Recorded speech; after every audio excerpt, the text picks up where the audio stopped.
Hoy contestamos preguntas y respuestas. Comenzamos porque tenemos otras actividades, no vamos a tardar mucho, pero sí vamos a dar respuesta. A ver, la segunda fila.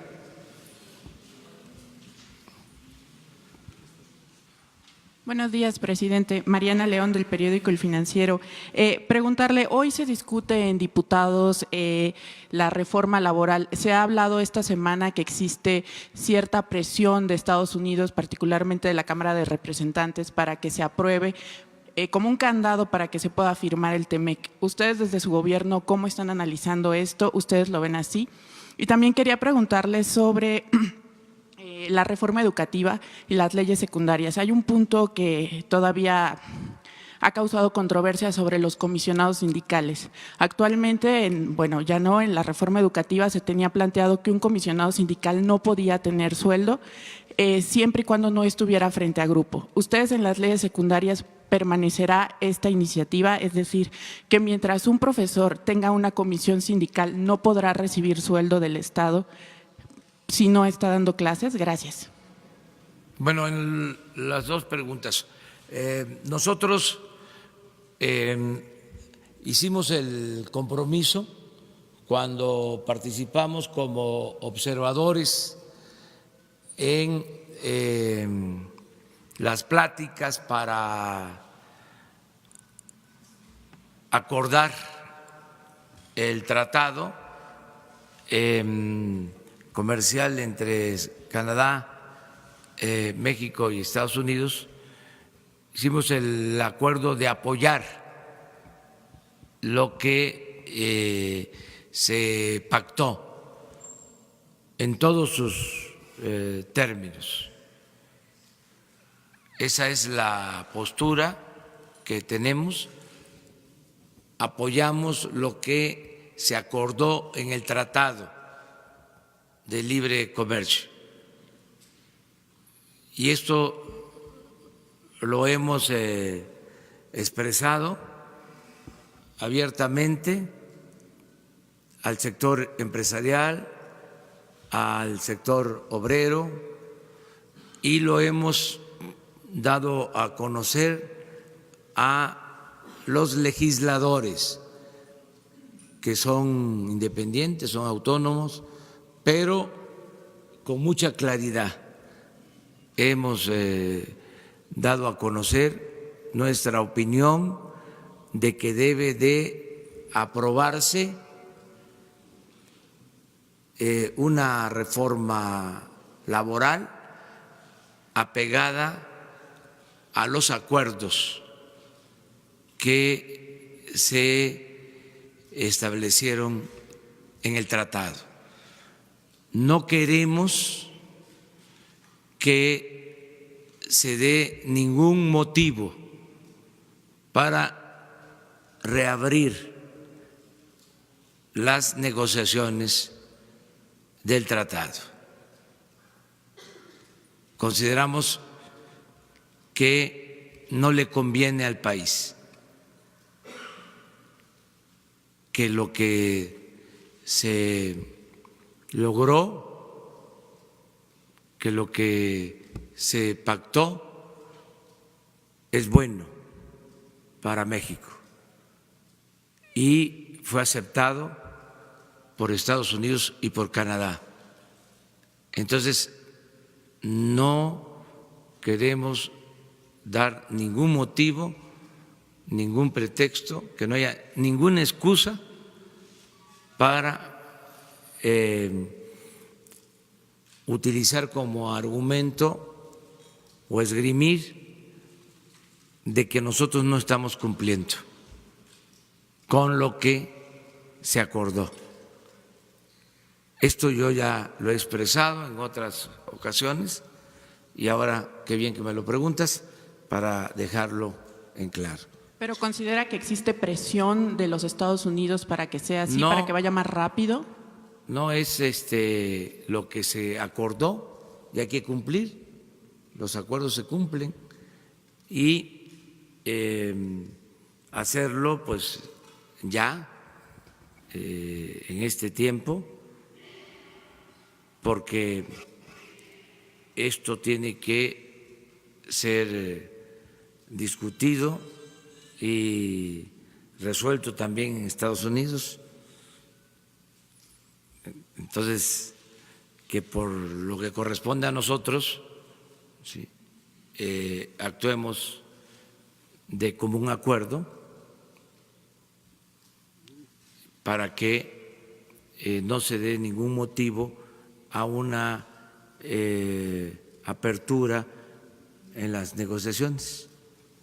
Y sobre mi segunda pregunta, en la discusión que se tendrá de las leyes secundarias que trabajará muy de cerca su gobierno con los legisladores, ¿usted contempla que propongan que los comisionados sindicales no reciban un sueldo del Estado mientras estén en estas funciones dentro de su sindicato? Todo lo que esté acordado se tiene que respetar, es mi punto de vista.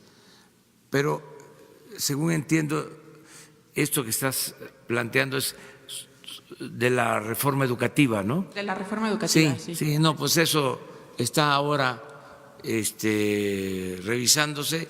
Nosotros estamos buscando que se cancele por completo la anterior reforma educativa y que se pueda tener un buen entendimiento con los maestros. También en este punto, que se cancele. En todos como los estaba. puntos. Y esta marcha que tendrán los maestros, que dicen que el viernes estarán, se estiman 40,000 marchando en la Ciudad de México con bloqueos como medida de presión, ¿esto no podría dejar a los niños sin clases y no tendría los maestros algún tipo de descuento por no estar yendo a clases? No, tienen derecho a manifestarse y durante el tiempo que llevamos en el gobierno no ha habido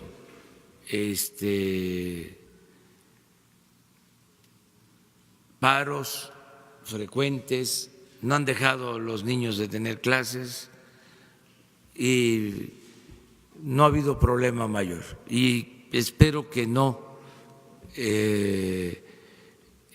tengamos diferencias de fondo. Ellos tienen derecho a manifestarse, es la democracia. Cuando ya no haya manifestaciones, cuando ya no haya huelgas, es porque ya se murió el sistema político democrático o no hay democracia. Es que tiene que haber discrepancias, tiene que haber pluralidad, no puede haber pensamiento único. En el autoritarismo no se mueve ni una hoja del árbol de la política. No me lo estás preguntando, pero seguramente va a salir la pregunta y me adelanto.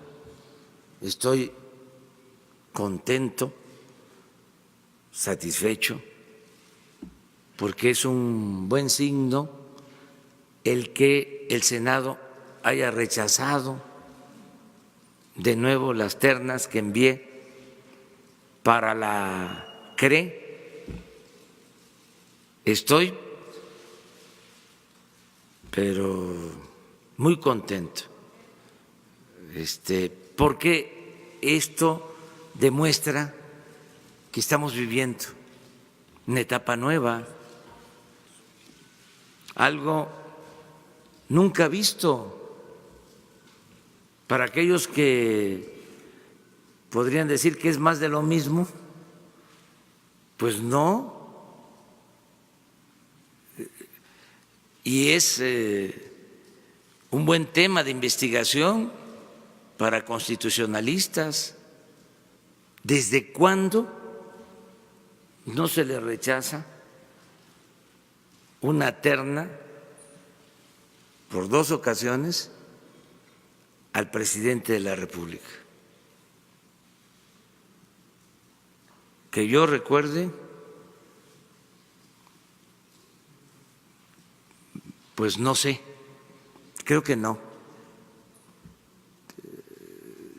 Fíjense que le rechazaban reformas al presidente Juárez, porque era un Congreso independiente.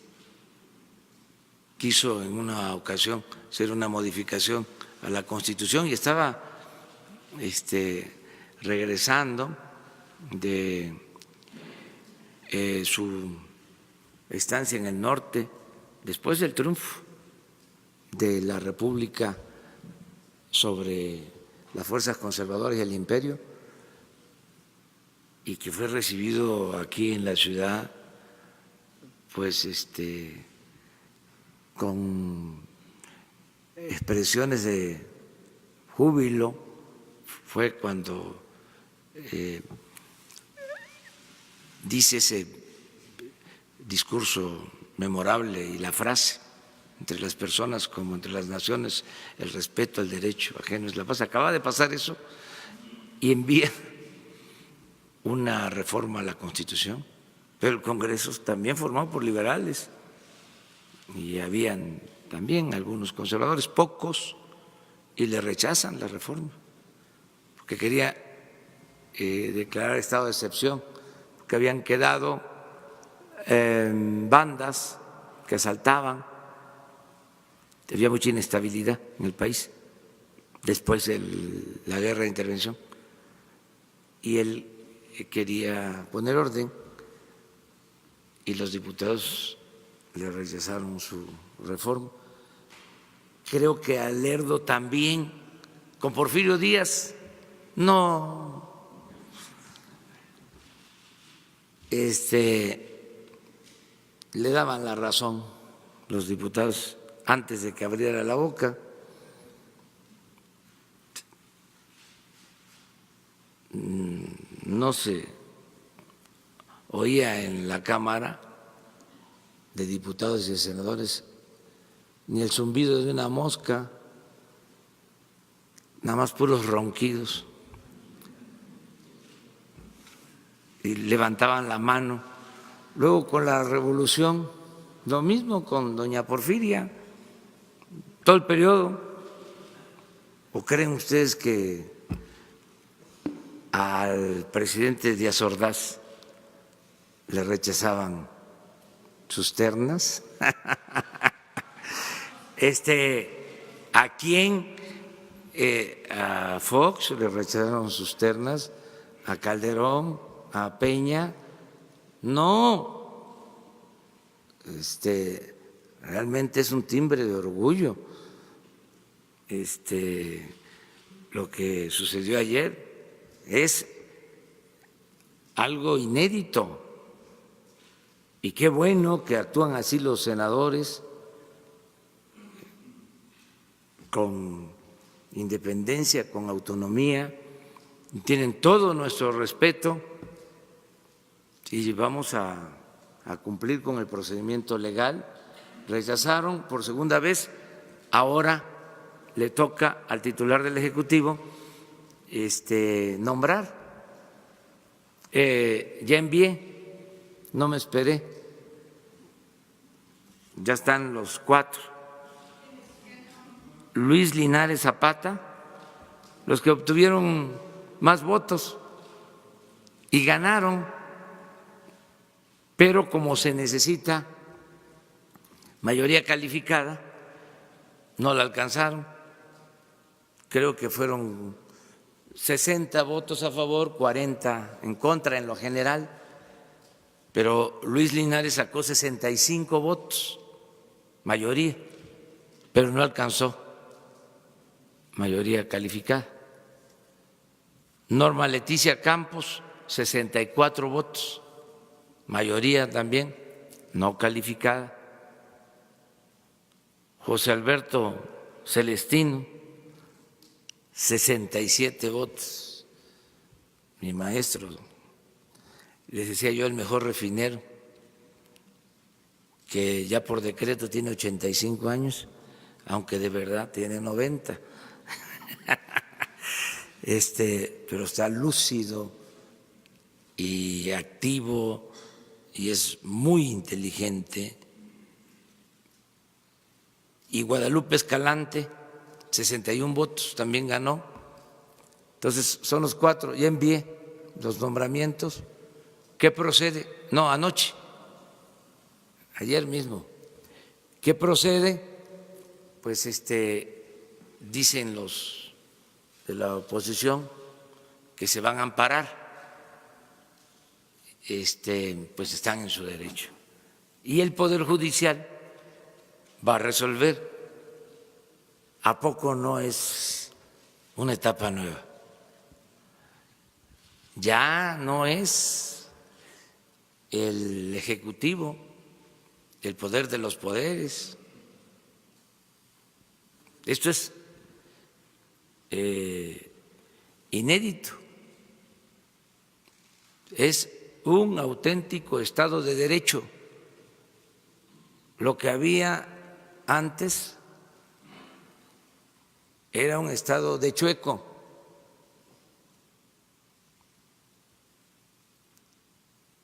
Predominaba la politiquería, el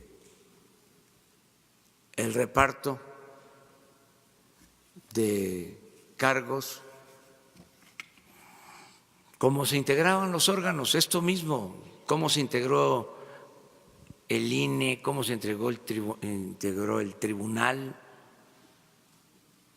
2 para ti, 2 para el otro, 2 para el otro. Entonces, ya eso ya no. Ya. Son los legisladores los que deciden libremente y así voy a pedir que de una vez resuelvan lo que está pendiente, si van a aprobarlo o no, lo de la revocación del mandato, porque a lo mejor no quieren, porque sacaron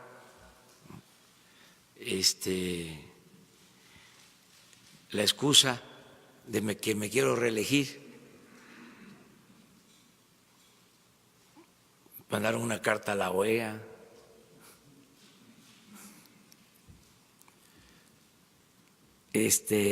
Pero ahí está en el Senado esta reforma para aplicar la revocación del mandato y preguntarle a los mexicanos en el 21 si quieren que continúe en la presidencia o que renuncie.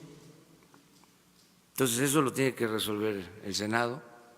También se requiere 2/3 partes, mayoría calificada, y tienen también lo de la reforma al artículo 35 de la Constitución para las consultas, para ver si se pone a consulta el que se inicien procesos de conformidad con la ley en contra de los presidentes del periodo neoliberal, Salinas, Zedillo, Fox, Calderón, Peña Nieto. Eso también está ahí, lo tienen. Entonces, ojalá y ya salgan estas cosas que están ahí pendientes. ¿Mande? No, es que se termina el periodo a finales de este mes y ya tienen, por ejemplo, en el caso de la revocación, ya se aprobó en la Cámara de Diputados, entonces corresponde al Senado. Estoy pidiendo respetuosamente que también ya resuelvan sobre este asunto, ¿no? Sobre las dos cosas, revocación del mandato y reforma al artículo 35 para poder llevar a cabo la consulta a los mexicanos si quieren que se inicien procesos en contra de los presidentes del periodo neoliberal. Allá. Presidente, yo le quiero hacer 2 preguntas acerca de su reunión más tarde con el titular de la Organización Mundial del Comercio. ¿Qué van a platicar? ¿Cuál es el tema? Si se hablará de un posible cierre de la frontera con Estados Unidos, la frontera sur también, y cómo afectaría esto la economía mexicana. Y en segundo lugar, me gustaría preguntarle, ya que usted ha puesto sobre la mesa el tema de la corrupción en el Poder Judicial, si su administración le ha dado seguimiento a los recursos, más de 15,000 millones de pesos que se ejercieron para la implementación del nuevo sistema de justicia penal acusatorio. Y pues bueno, si esto fue desviado, teníamos algunos testimonios durante la implementación de que estos recursos no se habían utilizado para la capacitación de jueces, para la capacitación de policías en el caso de otros poderes que estaban relacionados con esta implementación. Si se han encontrado temas de corrupción en este dinero que se ejerció para el sistema de justicia penal. Gracias.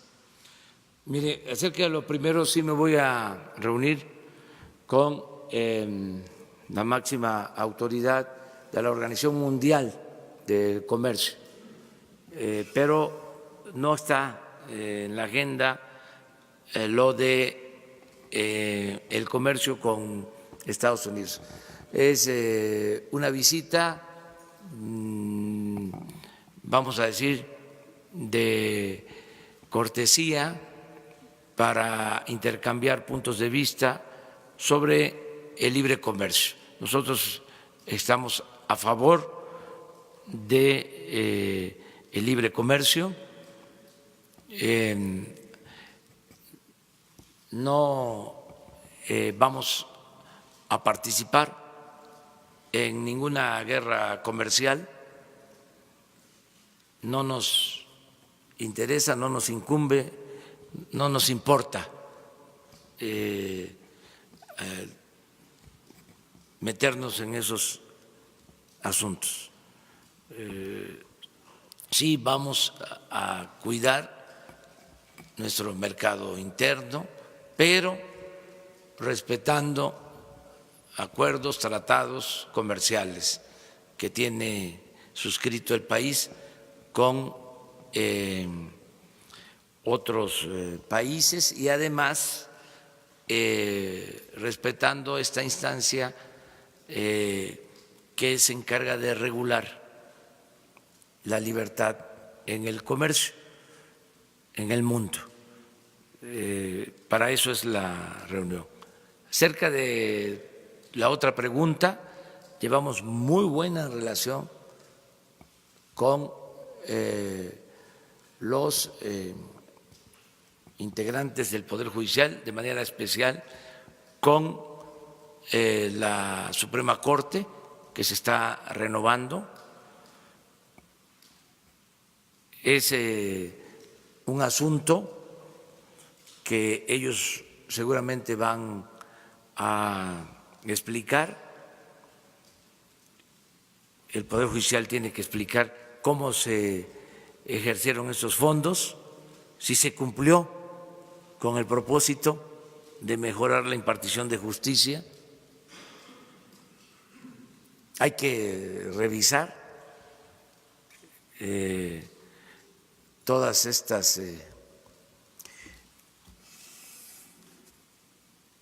aplicaciones nuevas, todos estos nuevos procedimientos. En algunos casos se hicieron en el marco de la transparencia, la anticorrupción, puros organismos para simular, porque era también moda.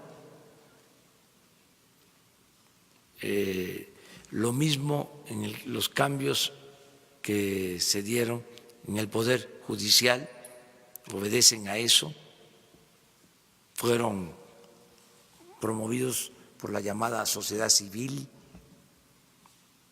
y en algunos casos no funcionaron. O sea, hay que evaluar, hay que ver resultados. Yo no tengo la menor duda de que lo del Instituto de la Transparencia pues no funcionó cuesta muchísimo, 1,000 millones de pesos al año. Y hubo corrupción, pero en alta, desde que se fundó el Instituto de la Transparencia. No vieron nada nunca. Es más, hasta ocultaban ellos mismos la información. Se inauguró ese instituto con un acuerdo de no dar a conocer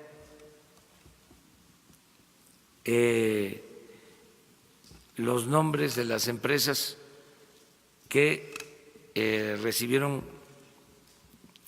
el beneficio de la condonación de impuestos durante el gobierno de Fox, que por cierto, este año 19 se vence el plazo. Creo que fueron, pues sí, como 12 o 15 años que se ordenó mantener en secreto esa lista. Qué bien que ahora me estoy acordando porque vamos a pedir informes, porque no vaya a suceder de que se vence el plazo y no se dé a conocer, y ahora la tenemos que dar a conocer. Ni modo que vamos nosotros a seguirla ocultando. Y hasta en la situación de la investigación de Odebrecht también, inicialmente ordenaron que se mantuviera en secreto la investigación. Entonces, esos organismos, todos esos cambios, hay que revisarlos. Hay que ver qué es lo que se hicieron, qué se hizo con esas modificaciones. Como la vida pública tiene que ser cada vez más pública, y no quiero que mañana me digan por qué no nos dijo, de una vez les adelanto que hoy me voy a reunir con el presidente de la Suprema Corte de Justicia. Aquí, yo lo invité con el compromiso de que la próxima reunión yo lo voy a visitar a él.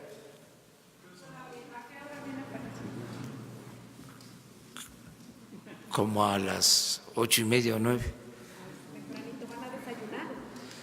Vamos a desayunar. ¿Cuál será la relación con la Suprema Corte ahora, presidente, después de que hubo ahí una... No, es muy buena la relación porque es de respeto a la autonomía de los poderes.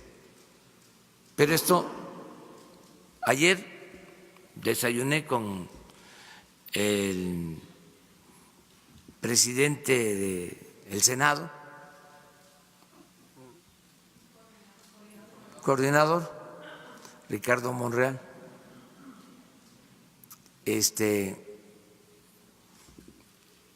y hoy con el ministro, presidente de la Suprema Corte. Es muy buena la relación con los poderes y esto no significa subordinación, significa respeto, división y equilibrio de poderes, Estado de Derecho. No hay nada en particular, pues es intercambiar puntos de vista de cómo vemos la marcha de los asuntos públicos del país. Hay temas siempre. Ayer también, para que se sepa, recibí al presidente de la Comisión Nacional de Derechos Humanos, que es un organismo autónomo, independiente.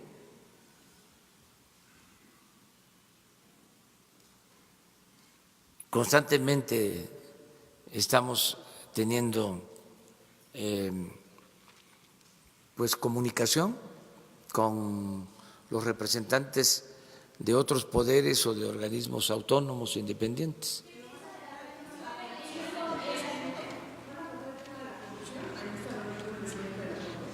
Es probable porque para nosotros ese es el tema principal. Nosotros queremos desterrar la corrupción. Ya puedo decir que no hay corrupción tolerada en México. Se acabó la corrupción tolerada en el país. Ya lo puedo decir. Esto es muy importante, un gran logro en muy poco tiempo. Y ahora de lo que se trata es de que se limpie de corrupción el país. Ya empezó arriba, hacia abajo. Pero lo de arriba era lo más pernicioso, lo más dañino, porque los grandes negocios hechos al amparo del poder público siempre se hacían con el visto bueno del presidente de la República. Nada de que eran funcionarios menores. Siempre era con la autorización del presidente, porque nos manipulaban mucho, nos hacían creer de que la corrupción era la mordida.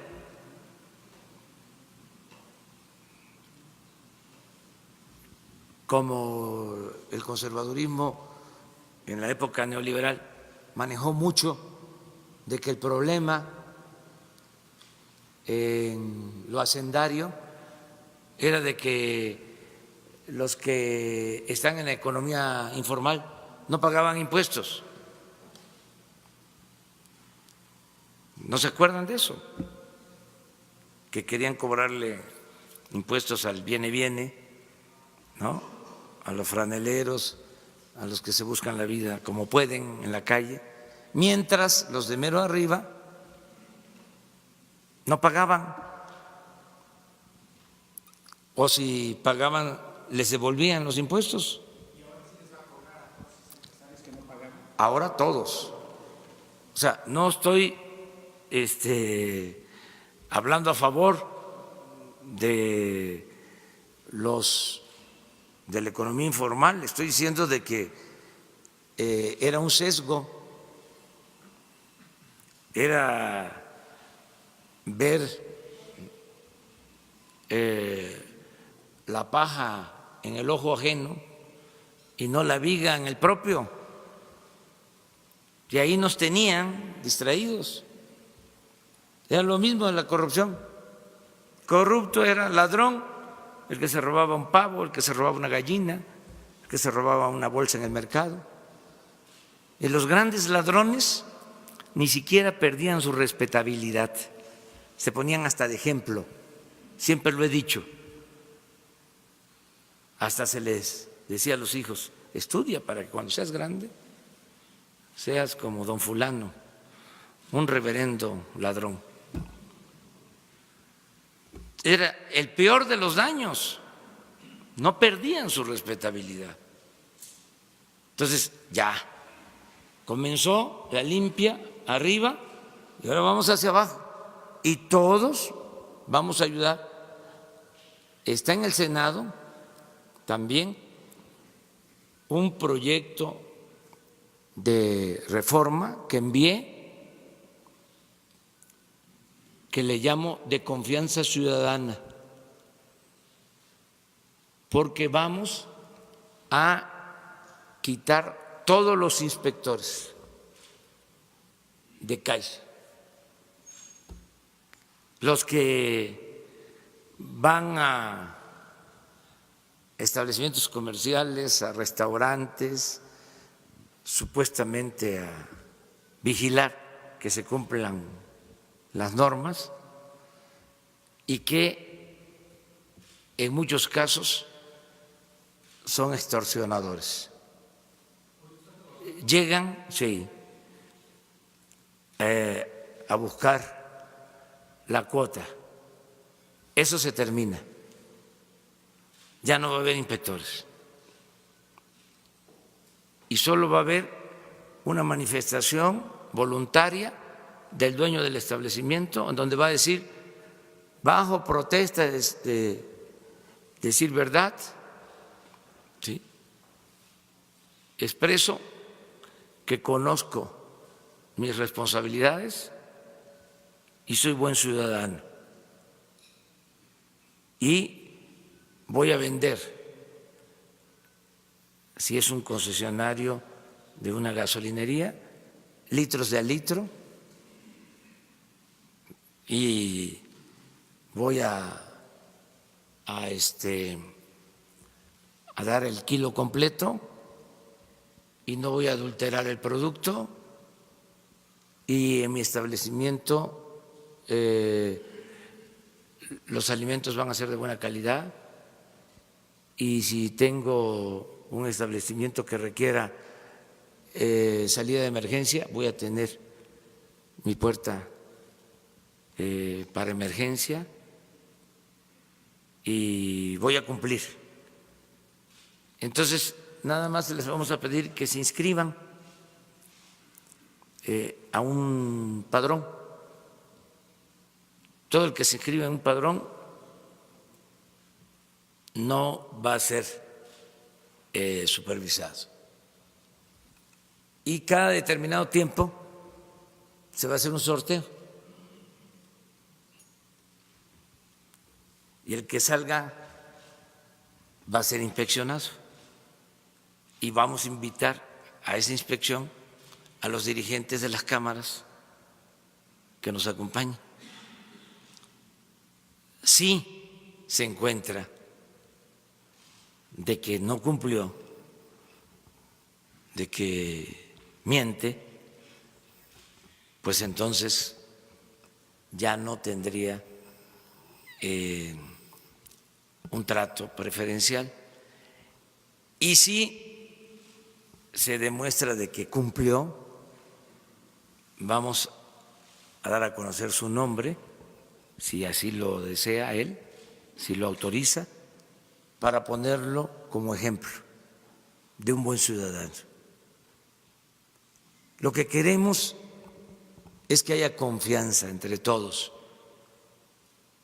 que no se vea al dueño de un establecimiento comercial como un delincuente en potencia, sino que todos nos portemos bien. Entonces, esa ley me importa mucho. No se van a quedar sin trabajo los inspectores, también lo aclaro. Van a ser reubicados en sus mismas secretarías, van a tener otras ocupaciones, pero no se les va a quitar el trabajo. A partir de que se apruebe la ley, ayer hablé de esto con el coordinador del Senado, le pedí de que ya esta iniciativa se ponga a consideración de los legisladores. Una más, porque me tengo que ir.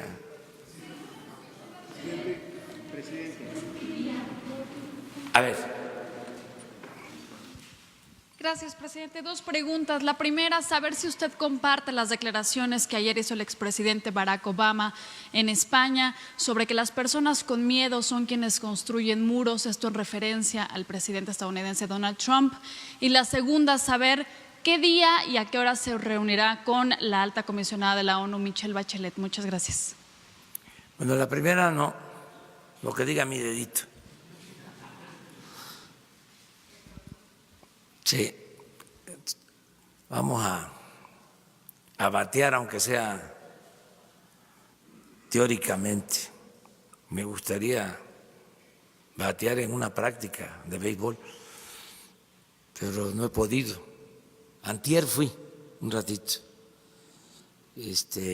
al campo de la universidad no fui a tranviarios, es que hay liga y hay mucha gente, entonces no puedo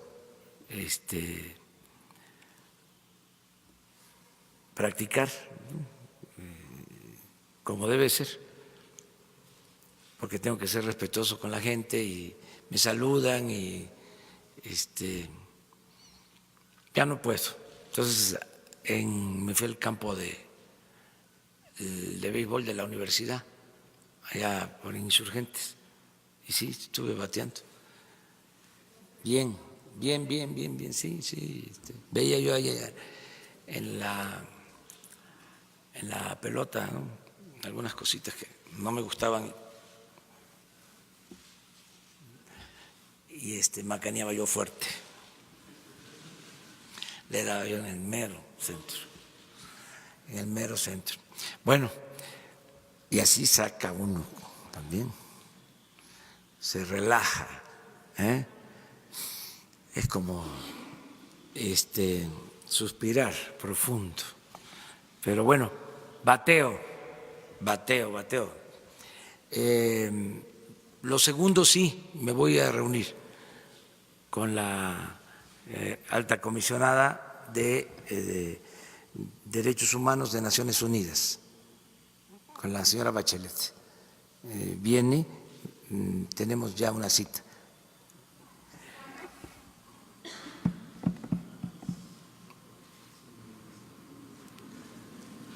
Jesús. Es la semana próxima.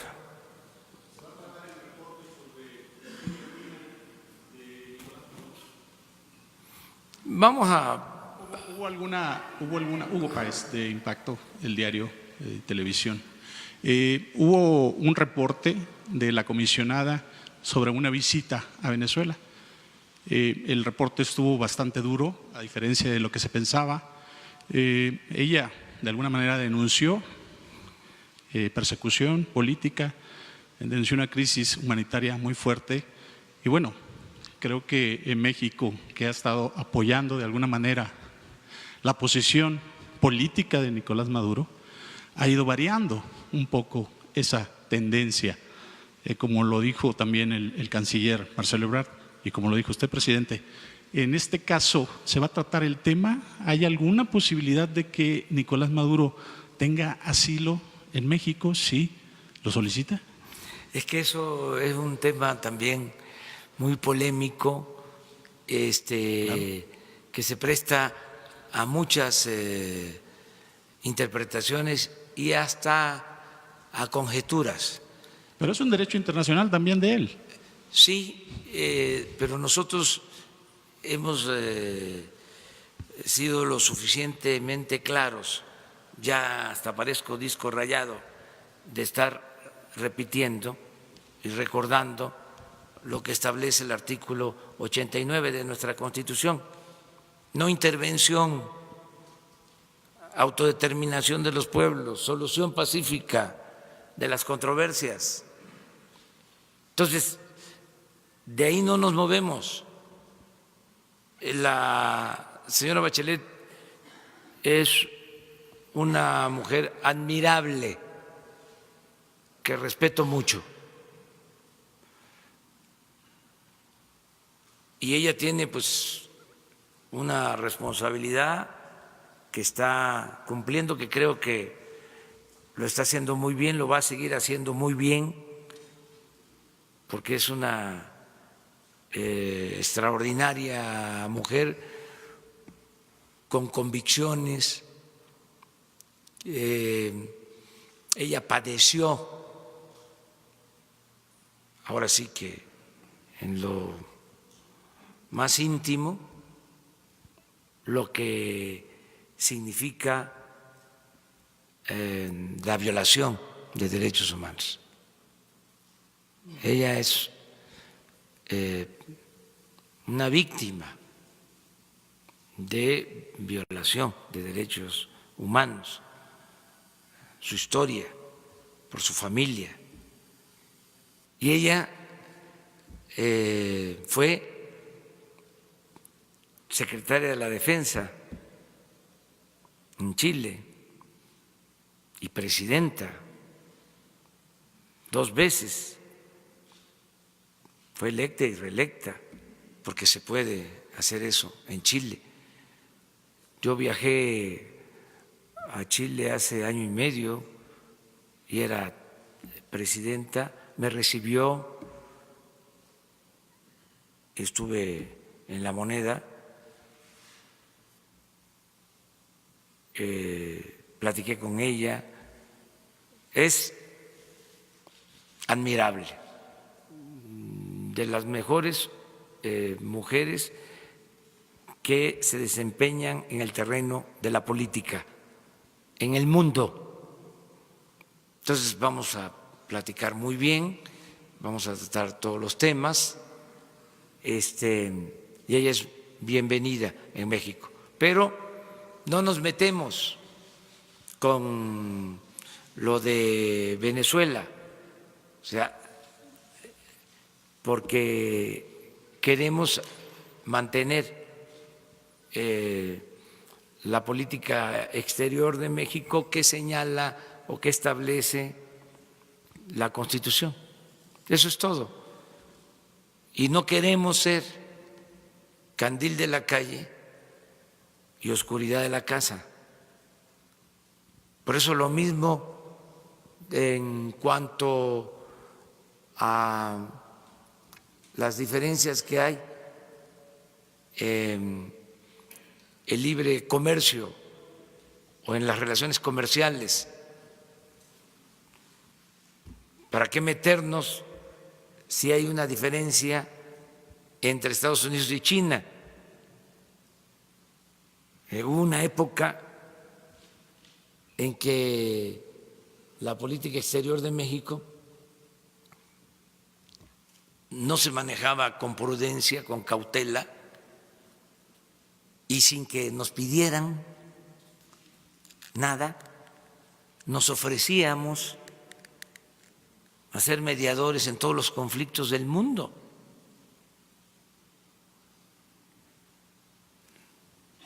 Nosotros no tenemos esa función, para eso es la ONU. Y nosotros lo que tenemos que procurar es limpiar nuestra casa. Siempre he dicho que la mejor política exterior es la interior. Si estamos bien en México, si hay desarrollo en México, si hay bienestar en México, si no se violan derechos humanos en México, si no hay violencia en México, pues nos van a respetar. Afuera vamos a ser respetados, afuera.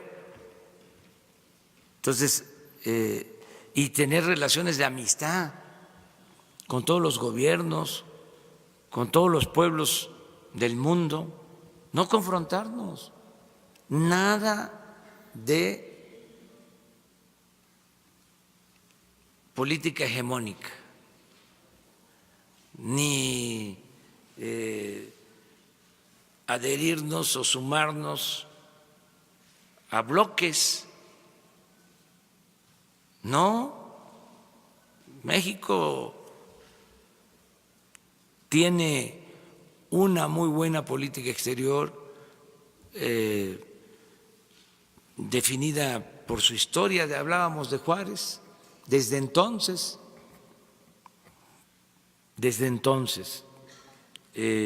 va a estar aquí la alta comisionada de Derechos Humanos de la UNAM, de la ONU,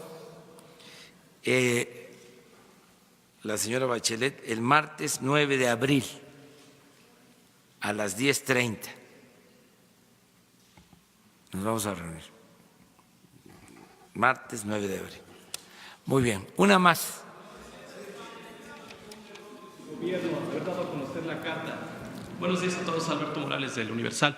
El presidente de España está diciendo que fue un error de su gobierno haber dado a conocer la carta hacia el rey de España, donde le está proponiendo que den una disculpa por la por la devastación que hubo en la conquista. Y también pues está diciendo que no se puede ver con los ojos del pasado, del presente, lo que ocurrió hace 500 años. ¿Cuál es su opinión?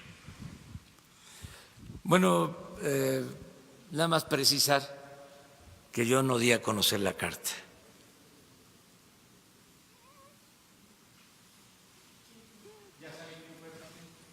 Fue una filtración, no sé exactamente si fue el gobierno español o la sustrajeron de Relaciones Exteriores. No, ya no hay CISEN, ya no existe eso. Entonces eso es un delito, ¿no? Puede ser, sí, pero no se ha hecho investigación. Se llevó a España. Entonces hay las dos posibilidades. Pero sí se equivocaron. O sea, lo digo respetuosamente, no vaya a ser que se enojen. Con mucho cuidado, no quiero testerear a nadie, porque hay mucha sensibilidad a flor de piel. Pero el gobierno español da a conocer un boletín diciendo que reprobaba el que yo diera a conocer la carta que había enviado al rey.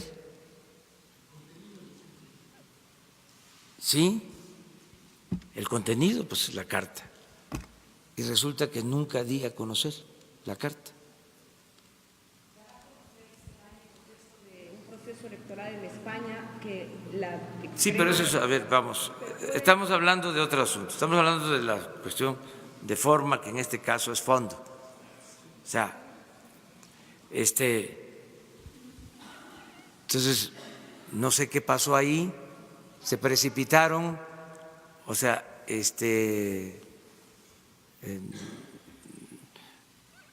porque no es cierto de que se haya dado a conocer la carta.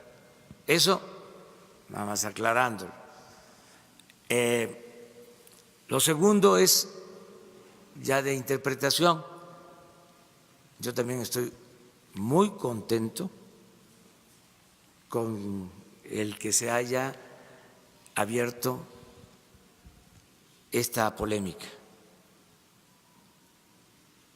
porque en el periodo neoliberal se apostó al fin de la historia, a olvidarlo todo.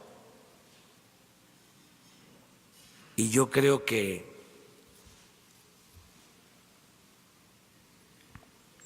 debemos saber de dónde venimos para saber hacia dónde vamos.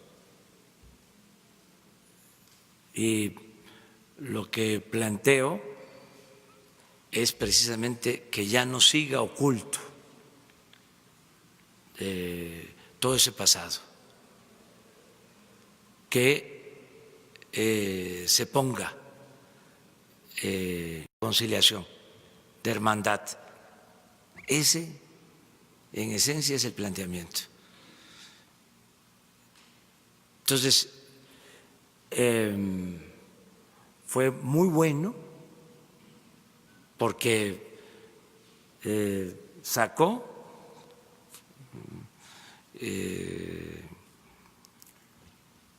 lo que estaba ahí oculto, en casos extremos hasta el racismo, el clasismo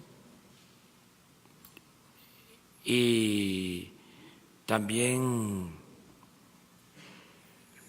podríamos decir la xenofobia, o sea, de un lado y de otro.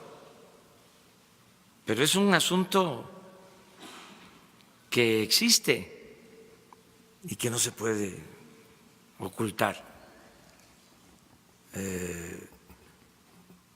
El arqueólogo que tuvo a su cargo los trabajos de las excavaciones del Templo Mayor, Eduardo Matos, hizo un artículo espléndido, se los recomiendo, sobre este tema. Otros pues se fueron por encima, ¿no? Pero ese artículo del arqueólogo es muy bueno, porque se requiere sensatez, se requiere interpretar lo que se necesita. Estamos en los 500 años de la conquista. Vamos a conmemorar en el 21 los 200 años de nuestra independencia. Pues ¿cómo no vamos a hablar del tema? ¿Y por qué nos tenemos que molestar o inconformarnos?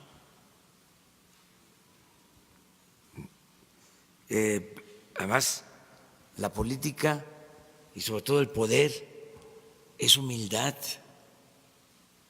no es prepotencia, no es arrogancia, no es mentalidad.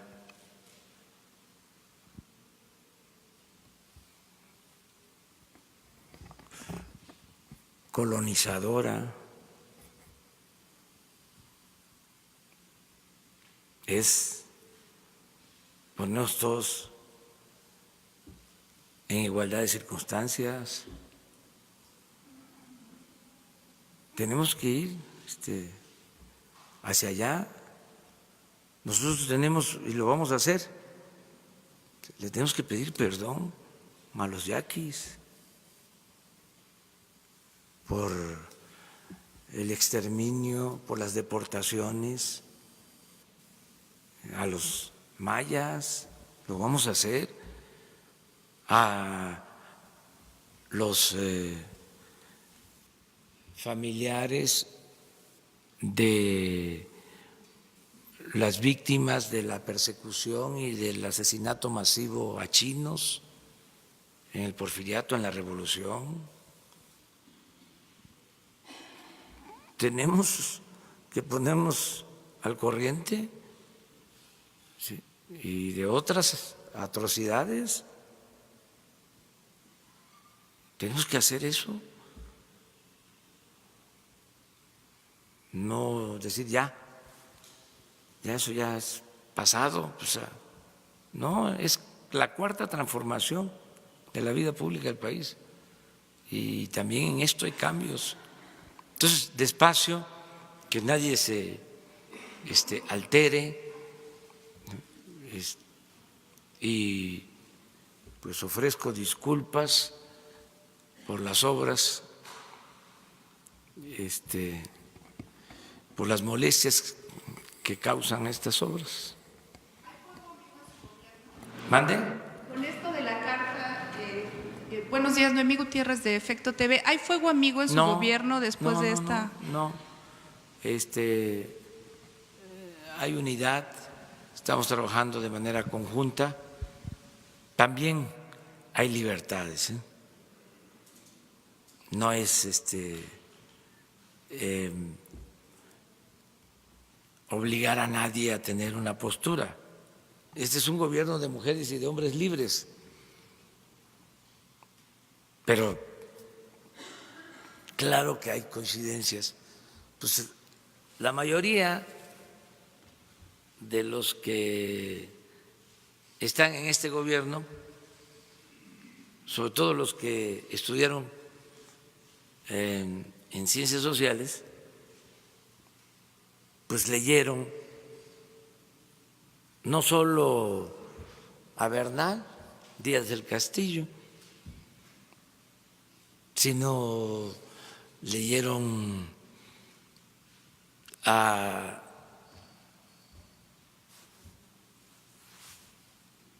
el uruguayo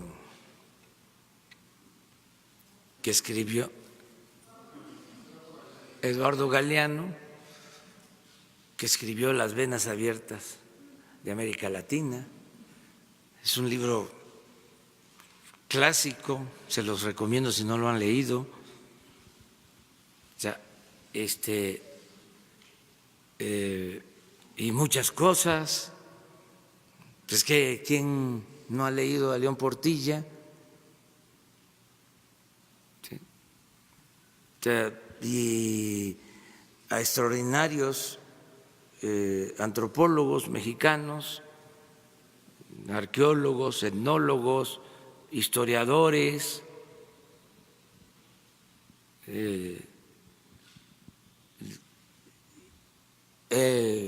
a O'Gorman,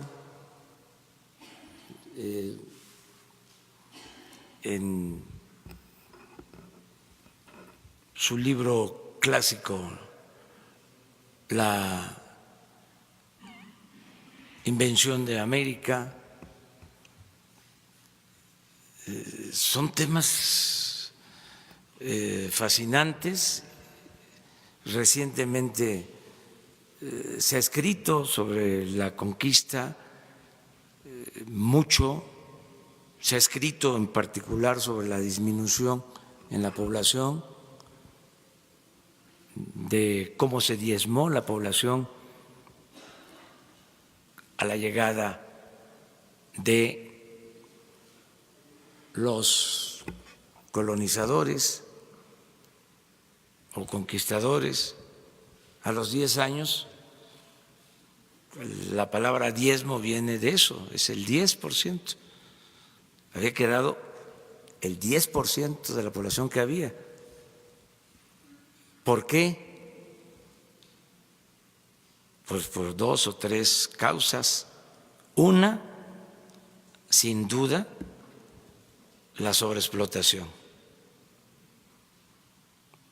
Pues por eso la defensa de Bartolomé de las Casas, defensor de los indígenas, incluso las leyes de India que se aprueban para evitar el despoblamiento por completo. Hay historiadores que dicen que las leyes de India y la protección a los indígenas, más que por razones humanitarias, se llevó a cabo porque se iba a acabar con los huevos de la gallina de oro, que no iban a haber brazos. Durante toda la colonia, hasta el siglo XIX, un lamento de los propietarios era la falta de brazos, de que no había población suficiente. En mi estado, por ejemplo, después de tener una población de alrededor de 200,000 habitantes, se redujo a los 50 años, ya habían 30,000, de 200 a 30,000. Y Tabasco nunca pasó en 3 siglos de dominación colonial de 40,000 habitantes, en 300 años. Bueno, una causa, la sobreexplotación. Otra, las enfermedades, que se convirtieron en epidemias que diezmaron a la población porque eran enfermedades nuevas que no se conocía cómo se debían de tratar, los curanderos tradicionales no sabían, y eran epidemias, el cólera,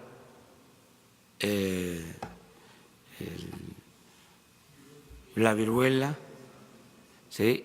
Entonces, todo esto, pues, ¿por qué no revisarlo? Hace como una semana estoy hojeando el libro de historia de cuarto año de primaria de los años 60. Qué buen libro en contenido. Tratan, por ejemplo, en ese libro de cuarto año de primaria, de texto, lo de la intervención estadounidense a México. Entonces, ahora es un tema vedado, nadie habla de eso. Y en ese libro de cuarto año de primaria, de los años 60, viene hasta un plano, un mapa de cómo era nuestro territorio y cuánto nos quedó.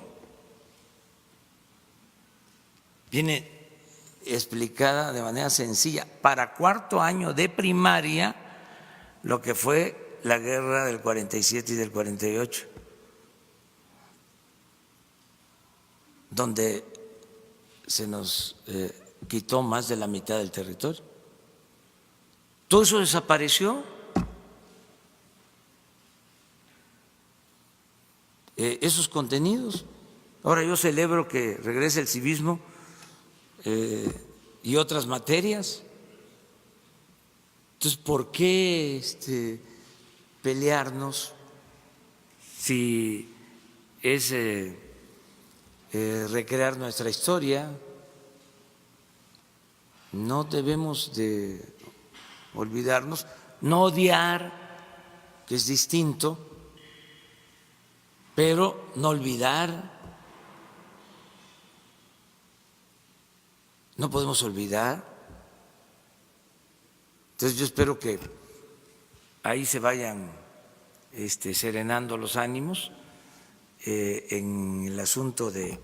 Me llamó mucho la atención también de que envié la misma carta con pues otro contenido, porque no es lo mismo, aunque se actuaba en aquel entonces de manera conjunta, la corona y la iglesia, pero envié en otros términos, pero también planteando lo mismo al Papa, y no hubo la misma polémica, quizá porque el Papa ya pidió perdón, ya lo hizo en Bolivia y ya lo ha hecho, pero me llamó mucho la atención que entonces hay más súbditos en México que católicos. No, es la parte política, es la parte ideológica. Entonces vamos a serenarnos, vamos a ver las cosas con tranquilidad y lo más importante de todo, la reconciliación. La reconciliación, ¿sí? Buscar la reconciliación. Bueno, ya me voy porque es de mal gusto, ¿no? Dice Carreño en el manual, llegar tarde cuando tienen un compromiso, ¿sí? Tienen un invitado, no puede uno llegar tarde. Dicen que cuando mucho 10 minutos tarde. Eso es lo que dice el manual de Carreño, ¿no? ¿De dónde era Carreño? Creo que era venezolano,